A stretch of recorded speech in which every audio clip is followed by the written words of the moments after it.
Good morning, everybody. I'm going to talk today about authenticity, which for me is a massive one, absolutely enormous. I named my website after it, and I'm not even sure when I named it, even then, if I realized just how enormous it is. I reckon authenticity,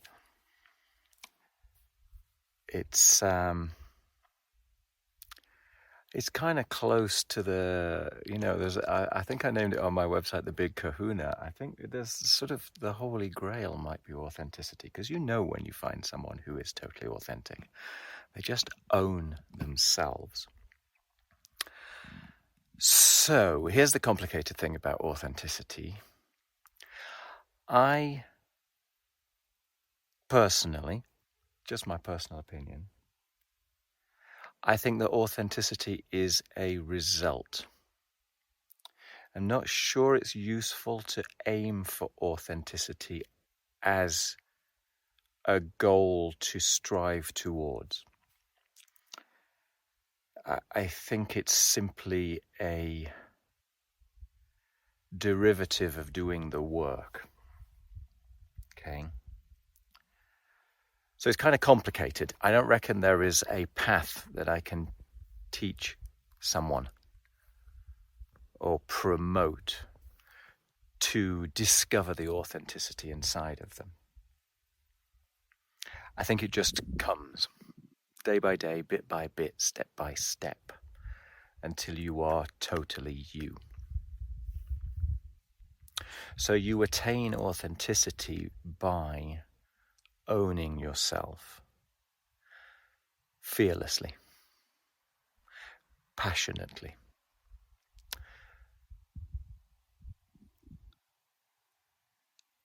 Like it's the bedrock of truth within you, and that it's okay to express that, and it's okay not to. It's okay to be quiet. So there's nothing to push against when you're being authentic. That's why I don't think it's worth aiming for it as a goal, because I think there's a kind of an oxymoron.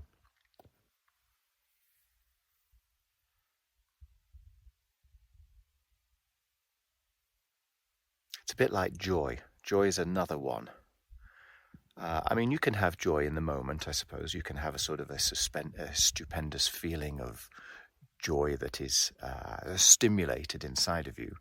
But for me, joy is also one of those kind of background realities to all your experiences when you get to the point that you fully own yourself. Because when you fully own yourself, you fully know yourself, and you fully permit yourself. When you fully permit yourself, and I mean permit yourself the full range of experience, of thoughts, of feelings, of, everything. That's where the sense of joy comes from, right? It's a sense of massive, glowing, thankful, loving, kind energy. That's joy, in a way. Authenticity is like a rock. That's why I kind of did it here, because it's like rock, and so authenticity came to me.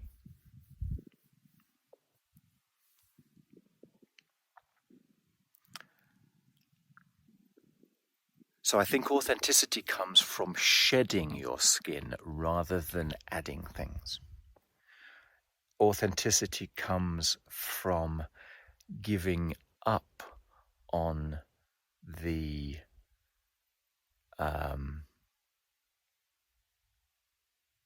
frivolous things in life.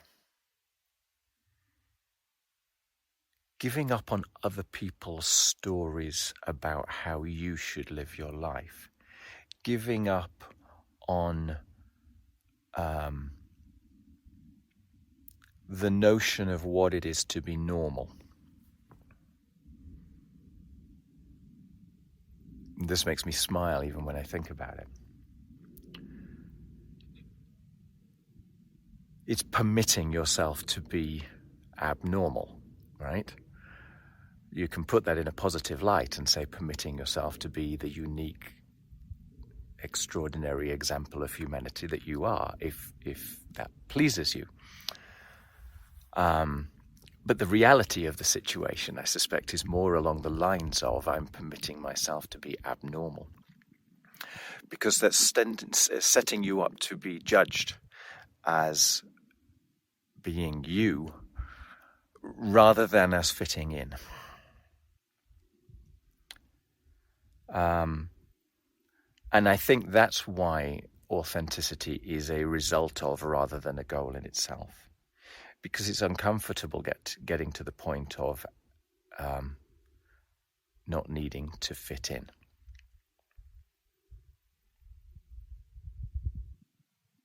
It kind of comes to you when you understand yourself. You know, one of our primary goals is to fit in. It's to remain consistent with ourselves so that we are accepted by those around us, by our peer group, and so on and so forth. And what ends up happening is that we get this kind of crisis of conformity. And you can see this all around us.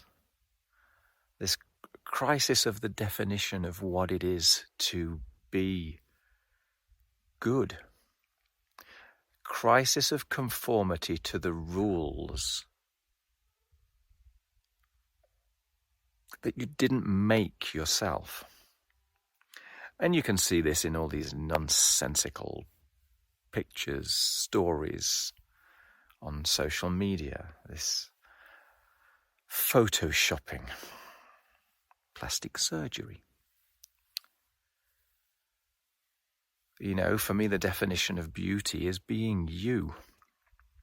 It's not changing yourself to fit in with the stereotype that has been decided by something or some group. Look at this. This has been the bane of my life. I got bullied because of my nose when I was at school. You know, it's big. It's big. It's also got broken once or twice as well.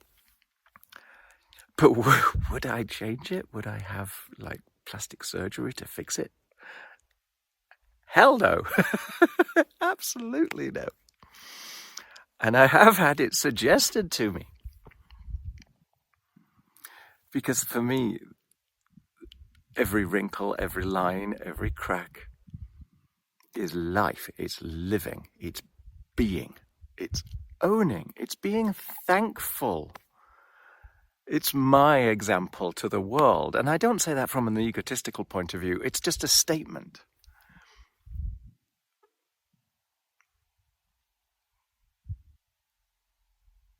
And authenticity knows authenticity. So when I look at somebody who has this life painted on their face that does not fit in with the conformed expectation of beauty, for me, that's incredibly beautiful. It's fascinating. I mean, people are generally fascinating anyway. But why would you scrub that away and become average? So yeah. So how do you become authentic? And as I say, it's more like peeling away an onion than it is going towards a goal.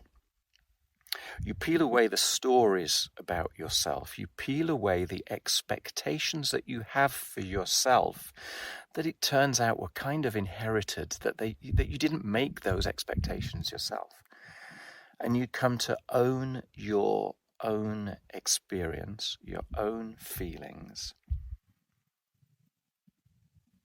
And here we go again. You take responsibility. You choose your responses. You mark your own scorecard. You get to grips with what it is that you are and what is important to you, what your values are.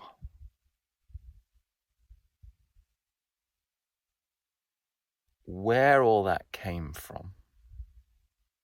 The experiences that led you to where you are.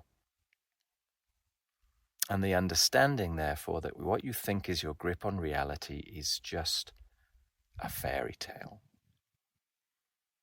based around your best guess of how the world appears to work, based upon the experiences that chance has brought to you,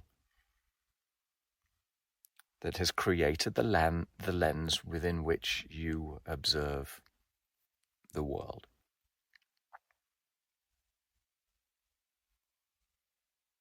And that diminishes the ego, because it means you ain't necessarily right, and it ain't necessarily so.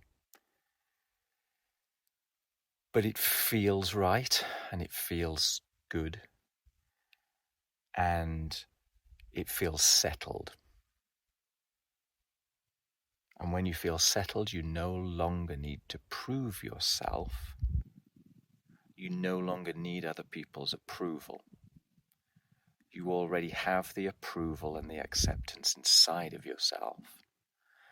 And so the truth within you is able to express itself authentically. There we are, there's the word.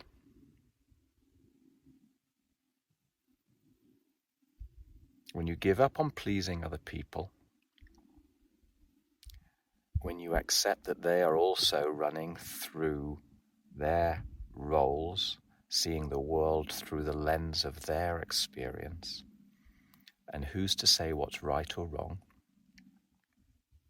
and that we're all in this soup,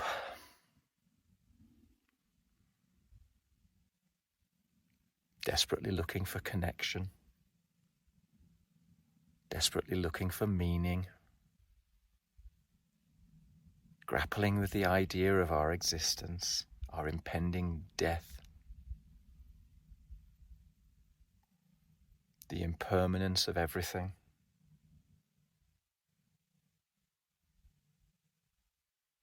And containing all of that.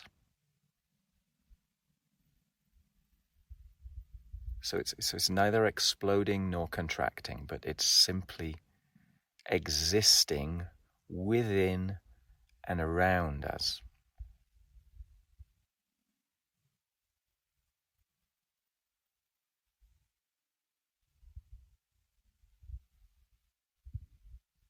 Then you can be thankful for everything that you've got. Everything that the world kinda is or isn't.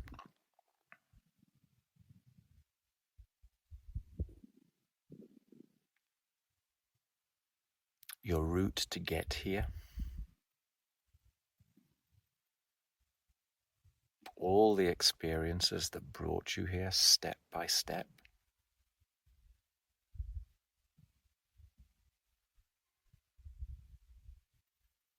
And you can live each moment richly, with passion, with joy. See? So that's where the background joy comes from. Because it's everywhere, it's all encompassing, it's in every cell of your body. When you accept that the stories in your mind are just stories.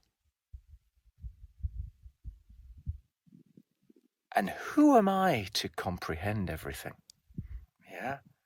So there is a sense of greatness beyond your understanding, of awe. And everything starts to flow in the same way, in that virtuous circle of beauty, of adventure. Every day becomes an opportunity to play and to learn and to interact and to enjoy.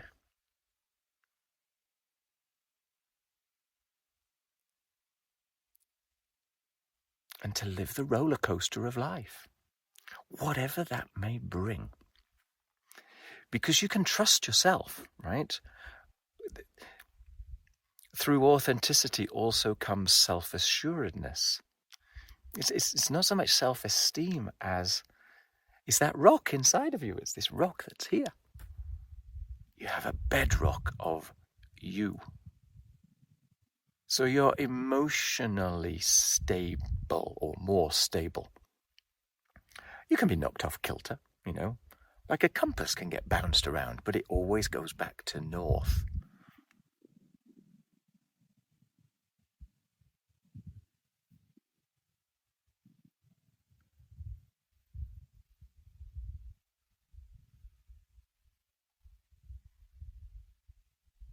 So don't be patient, I guess. Sorry, don't be impatient is the only thing that I can suggest when it comes to authenticity.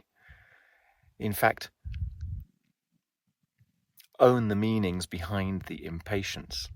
Dig into the impatience. Dig into the wantings. And when all of that can be released and relaxed up into the sky or down to the river, when you can take that step back and view that perspective on yourself, then you can give yourself permission for going for what you really, really, truly find meaningful. In the full knowledge that that probably is a little bit influenced by other people nonetheless, and that's part of authenticity too, and knowing that you can change your mind and all those good things, owning it all.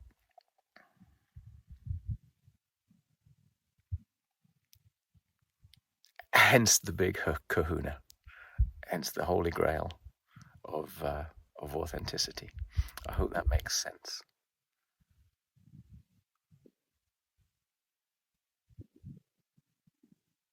I don't know if you can sense the peace of this place in a video, but for me, this encapsulates the feeling inside of me when I permit myself to discover my inner peace.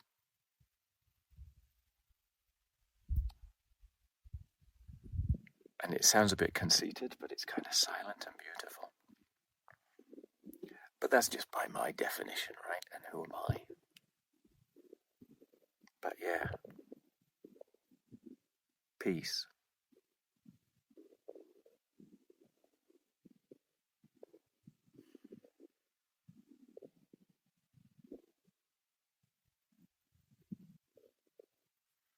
I hope you like this.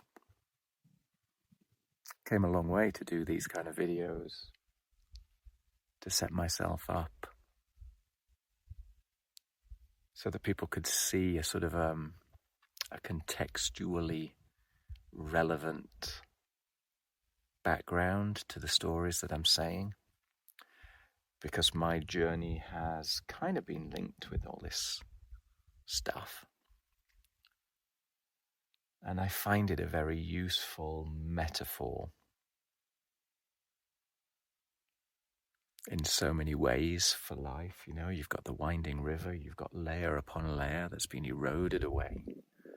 You've got the sun rising every day. You've got the awe-inspiring beauty. You've got the timelessness of everything that is larger than me or you or us. Unestimable beauty. There you go. I hope that's useful. Maybe it's just poetic. Who knows? It certainly feels quite poetic. And yeah, it's unfortunate I can't give you a route to authenticity. It's just the end result. But maybe some of the words in there give you a hint as to where to look. All right, take care. Thanks for watching. As usual, if you find something interesting, contact me. If you want to ask something, feel free.